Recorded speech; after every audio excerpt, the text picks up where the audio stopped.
नमस्कार दोस्तों, राधे राधे। कैसे हैं आप सभी? आशा करती हूँ आप लोग ठीक होंगे, खुश होंगे, स्वस्थ होंगे। तो जी मैं ना यहाँ पे बैठी थी प्रेस करने के लिए। टाइम था थोड़ा सा, तो मैंने सोचा कि चलो भाई जो काम है मैं अपना निपटा दूँ। और आप सभी जानते हैं कि कपड़ों के काम से मुझे इतनी चिढ़ है, और मैं इसे करने की जितनी मर्जी कोशिश कर लूँ लेकिन ये कंप्लीट होने में ही नहीं आता। कहीं ना कुछ या तो धुलने के या प्रेस करने के या तय करने के मुझे कहीं ना कहीं नज़र आते ही रहते हैं। तो बस मैंने सोचा, मैं कहा चलो थोड़ा सा टाइम है तो इसीलिए मैं कर लेती हूँ। लेकिन जैसे मैं करने के लिए बैठी तो 5-4 कपड़ों पे मैंने प्रेस की, तो यहाँ पे चली गई थी लाइट। तो ये काम मेरा बीच में ही पेंडिंग रह गया। मैं कहा चलो जी कोई बात नहीं, अब इसमें तो कोई कुछ नहीं कर सकता। लेकिन ये है कि अगर लाइट रुक जाती थोड़ी सी देर तो मैं अपना काम निपटा सकती थी सारा का सारा, ये प्रेस का। इस पे मुझे दोबारा ना बैठना पड़ता फिर। तो जी प्रेस कर रही थी मैं, प्रेस करते करते लाइट चली गई। थोड़े से कपड़ों को भी थोड़े रह गए। और मौसम दिखाऊँ मैं आपको, बहुत खतरनाक मौसम हो गया। बादल आ गया, सुबह इतनी अच्छी धूप निकल रही थी। देख लो अब आके बस गई।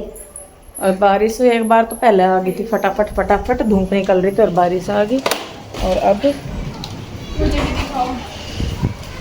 क्या दिखाऊँ? देख लगा बाहर पर ठंडा हो गया, गर्मी बहुत हो रही थी आज। मस्ती थी। उमस थी, बहुत खतरनाक गर्मी। मैं ना बैक कैमरे से दिखा रही, फ्रंट वाले से तो दिन ही दिखा है। ये देखो, ये होगी बारिश शुरू। और अभी 6 बज रहे, मौसम ऐसा हो रहा जैसे खतरनाक वाला। बादल की आवाज़ आ रही हो अगर आपको तो। मेरे बादल भी, हो मेरे हवा चल गई। अगर हवा ने बादल उड़ा दिए तो उड़ा दिए। ये देखो, ये जा रहे बादल देवता इधर से, चले चले। पर अच्छा हो गया मौसम, है ना। इतने में इतनी बारिश आ गई कि उसमें से पानी निकलने लगा। पीछे टॉवल्स भी थे। हाँ मैं उतार लगाई टावल, मैंने ध्यान नहीं दिया। तो जी ये हो रहा मौसम पिंजौर का। राम जी भी पता नहीं क्या कर का मानने की सोच रहे हैं अब क्या। चलिए जी करते हैं गेट बंद। और बस देखूँ मैं खाने की तैयारी करूँ। मैं का सोच रही क्या बनाऊँ अब, जल्दी कर लूँगी क्योंकि मौसम सा ख़राब हो रहा। अब दिख रहा थोड़ा अंधेरा सा। छत पर बस मैं जा नहीं रही, जान के मतलब छोड़ पर, अंदर तो बिल्कुल ही अंधेरा हो गया बस अभी। और यहाँ पे बच्चे क्या कर रहे? बच्चे बना रहे, दिखाइए। ईशु, रूही और पीयू तीनों बना रही कान्हा जी पकड़ो। नहीं दीदी, राधा जी की बना रही है। अच्छा ये ईशु की है, दिखाइए बेटा। चॉकलेट। और ये है पीयू जी की राधा। और मेरी पीहू की राधा जी। पीयू, हाँ पीयू की राधा जी है। मैं पीयू जी की राधा बता रही है। और उनका भी देख लो, वो कलर ही घिसने पर लग रहा जब से। आगे आ जाओ आगे। ना भाई यही सही है, आपने जितनी बारीकी का काम कर रखा वो दूर से नजर आ रहा। मुझे भी अभी आई। और ये नीचे कलर खिला रखे। क्या बनाऊं बेटा खाने में? चॉकलेट किसने रखी? चॉकलेट नहीं आया चॉकलेट है। तो चलिए जी मैं देखूं बच्चों से पूछ कर क्या बनाना खाने में, फिर खाने की तैयारी करूं मैं। तो जी यहाँ पे मैंने फिर पहले मैंने थोड़ा सा और काम किया, शायद एडिटिंग वगैरह की थी, या जो कपड़े तय करने के थे प्रेस के छांट के जो तय करने के कपड़े थे शायद वो तय करके रखे, या क्या किया, कुछ काम किया था। फिर उसके बाद मैं लगी थी यहाँ पे खाने की तैयारी करने के लिए। तो ऑप्शन मेरे पास थे 2-3, या तो मैं खाली आलू की सब्ज़ी बनाती, या मैं आलू गाजर बनाती, या फिर अरबी बनाती। तो मैंने पहले अरबी के लिए सोचा कि चलो मैं अरबी बना लेती हूँ। तो जैसे जैसे मैं अरबी को छीलती रही तो मुझे लगता रहा कि नहीं ये सभी के लिए पूरा नहीं होगा इसमें। तो फिर मैंने इनको छील के रख दिया अगले दिन के लिए, बच्चों के स्कूल जाने के लिए, क्योंकि बच्चों को जाना था स्कूल। तो फिर मैंने सोचा, मैं कहा चलो इनको मैं सुबह को बना दूंगी, नाश्ते में काम आ जाएंगी और बच्चे स्कूल में लेते जाएंगे। तो फिर मैंने इनको धो के रख दिया, छील के धो के रख दिया। और पता नहीं अरबी आजकल की ऐसी आ रही है क्या हो रहा, लेकिन जैसे धोए धोए ना इनको मैंने हाथ से, तो मेरे हाथों में ना खारिश होनी शुरू होगी थोड़ी देर बाद ही। तो मैंने उनको रखा साइड। फिर मेरा फोकस आया आलू और गाजर पे। गाजर कई दिनों से ला के रखी हुई थी पीयू के डैडी ने। मैंने सोचा कि चलो भाई ये सूख जाएंगी, नहीं तो फिर इन्हीं को ही बना लो। तो यहाँ पे मैंने आलू और गाजर को इनकी छिलाई कुटाई धुलाई सारे करे पहले। और देखिए मैं ना खारिश कर रही हूँ क्योंकि मुझे ना अरबी की वजह से हाथों पे खारिश हो रखी थी। तो यहाँ पे मैंने आलू गाजर को कटिंग चटिंग फटिंग सारे कर दिए हैं और उसके बाद मैं लगाऊंगी इसमें तड़का। और तड़का मुझे वही लगाना है सिंपल सा, क्योंकि प्याज नहीं खा रहे हैं हम लोग। और अच्छी भी लग रही है, मैं सही में बताऊँ, मतलब इतना अब महसूस नहीं दे रहा कि खाने में प्याज नहीं जा रहा। शुरू में थोड़ा सा लगा था 5-4 दिन के बाद, लेकिन अब नहीं महसूस होता इतना कि खाने में प्याज नहीं है। देखिए आदत की बात होती है कि जब हम किसी चीज़ को कंटिन्यू करते रहते हैं या उसे हम छोड़ते हैं या कैसे भी, तो कुछ दिन वो दिक्कत करती है। लेकिन अभी ऐसा है कि नहीं, अभी चल रहा है काम। तो यहाँ पे मुझे लगाना है तड़का। तड़के के लिए मैंने 3 से 4 हरी मिर्च जिनको बीच में से चॉप कर लिया और थोड़ा सा मैंने अदरक कद्दूकस कर लिया है, तो इसको मैं डाल लूँगी तड़के में।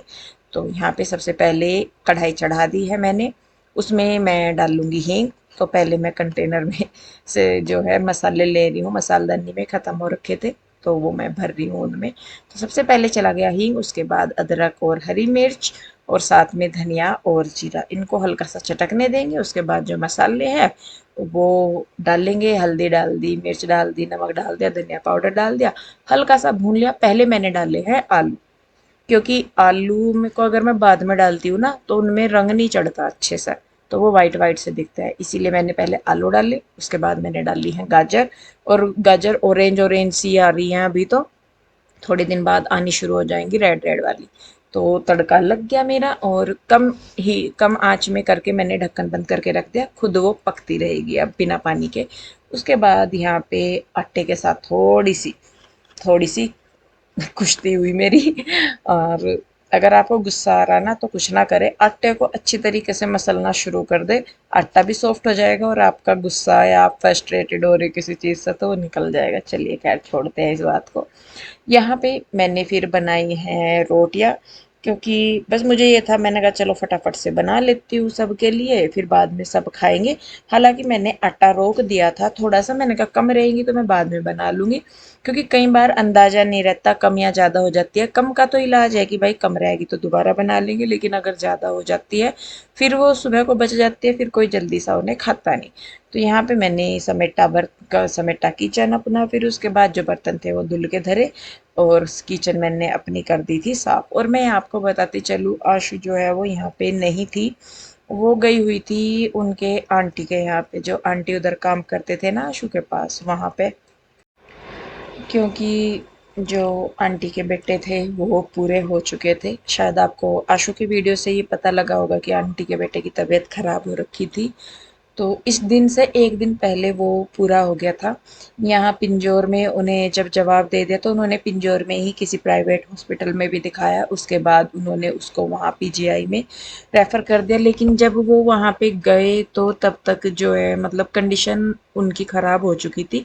और मैं सही में बताऊँ, मैंने आंटी के बच्चे कभी देखे नहीं है, आंटी से ही मेरी हमेशा बात हुई है, जो हुई है थोड़ी बहुत। वैसे कभी मेरा इतना नहीं हो पाया है बातचीत, कहाँ मैं जाती थी तो आंटी अच्छे से पूछते थे, बात करते थे, तो वही था।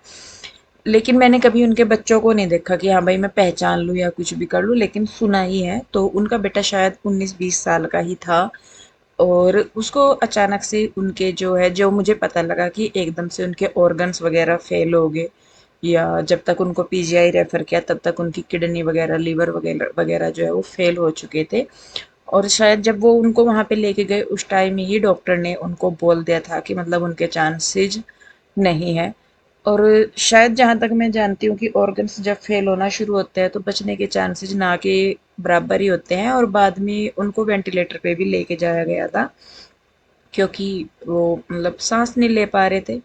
और ये बात मुझे इसलिए भी पता है क्योंकि जब मेरे पापा जी एडमिट थे तो उनके भी लास्ट टाइम पे किडनी वगैरह या ये ऑर्गन्स फेल हो गए थे, जो बाद में उन्होंने रीजन बताए थे कि उनकी किडनी वगैरह लास्ट टाइम पे फेल हो गए थे, और उनको कार्डियक अरेस्ट भी आया 2 बार।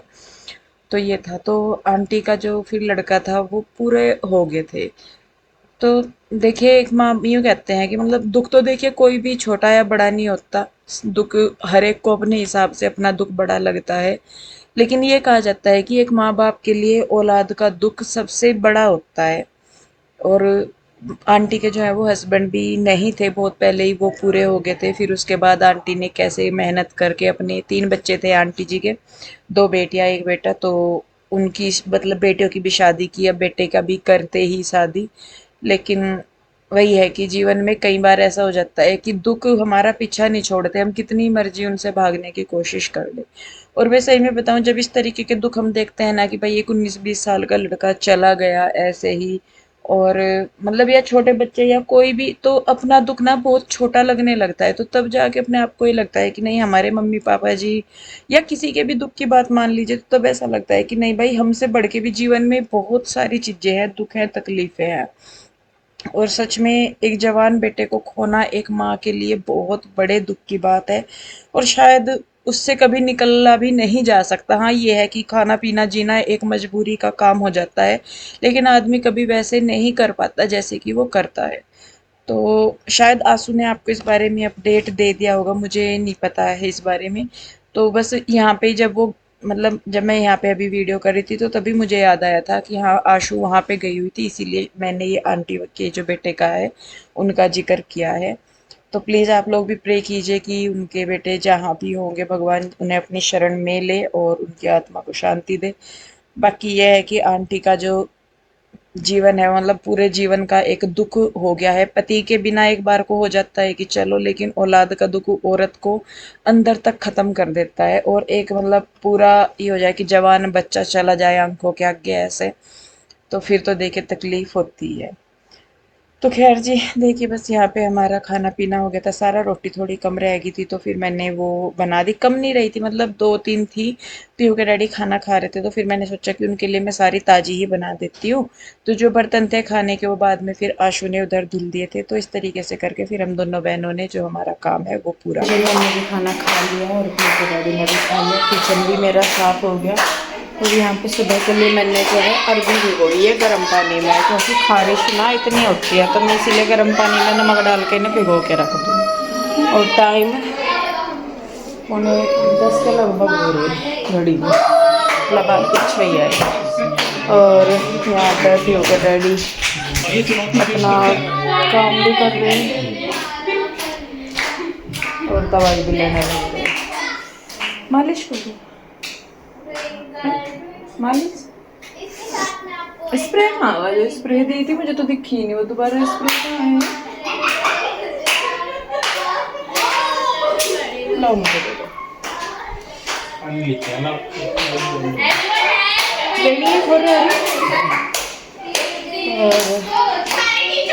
यहाँ पर बच्चों के लेटने से पहले हो रही मस्ती।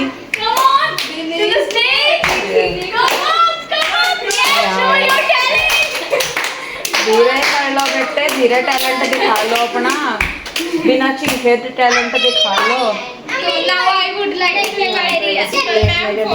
बिछा दिए अपने, ये सोफा सा बिछा दिया यहीं पे, और ये अभी थोड़ी सी देर कुद्दा है, फिर उसके बाद ही अपना लेटेंगे। और मैं भी बस अब जा लेटूंगी, रेस्ट करूँगी, क्योंकि कमर में ना दर्द बहुत ज़्यादा हो रहा मेरी भी आज। वो भी है कि मैंने शाम दवाई ले ली थी, तो अब जब थोड़ा सा मेरा काम हो गया, नहीं तो दर्द उस टाइम पे बहुत ज़्यादा हो रहा था। अब तो बस ये है कि मैंने ना हल्दी वाला दूध लिया, दवाई तो शाम ले ली थी, फिर मैंने दवाई नहीं ली, अब मैंने हल्दी वाला दूध लिया और बस अब लेटूंगी मैं, क्योंकि सुबह को बच्चे फिर स्कूल जाएंगे तो फिर जल्दी उठना पड़ेगा। तो इस वीडियो को मैं रोकती हूँ यहीं पे। कैसी लगी कमेंट करके ज़रूर बताइए, अगर अच्छी लगती है तो लाइक करें, शेयर करें, सब्सक्राइब नहीं किया है तो कर लें। मिलूंगी जल्दी एक और नई वीडियो के साथ, तब तक के लिए राधे राधे, बाय बाय।